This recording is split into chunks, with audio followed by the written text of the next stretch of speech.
እኔ ተቸግሬ ነው ያደኩት ምናምን በጣም ያሳፍር አይባልም። አባቴ ተቸግሮ ነው ያሳደገኝ፣ እናቴ ተቸግራ ነው ያሳደገች ማለት ይችላል። እኔ ተቸግሬ ነው ያደኩት ልትል አይገባም። ባለው እኮ አሳደገህ እሱ። አንተ ምን ተቸገርክ? ዳቦም ይሁን ቆሎም ይሁን እናት አባት አቀረቡልህ። የሚችሉትን ተቸግረው የሰው ፊት እየገረፋቸው ትንሽ ስራ እየሰሩ ታግለው አሳድገው ሊሆን ይችላል።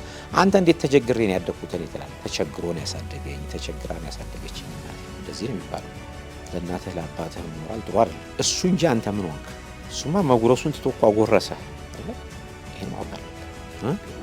ሊከበሩ ይገባል። በየትኛውም የኑሮ ደረጃ ላሳደጉን ወላጆቻችን አክብሮቱንም ክሬዲቱንም ለነሱ ነው መስጠት። እኔ እኮ በጣም የደሃ ልጅ ነበር፣ ተቸግሬ የነበረ ነው፣ ጠላጫ ማድረግ የነበረ ባሱ አርጋ በቃ እሱ የቻለው ማድረግ ያለ እሱ ሳያል ቢኖረው ኖሮ ከዛም በላይ ያደርግልሃል። ስለሌለው ካለው ላይ እኮ አይደለም ባለው አረግ ባለው ጠቅላላ እኮ አረግ። አንዳንዶቹ አባቶችና እናቶች ግን ለራሳቸው ትተው የራሳቸው ብዙ ነገር አለ።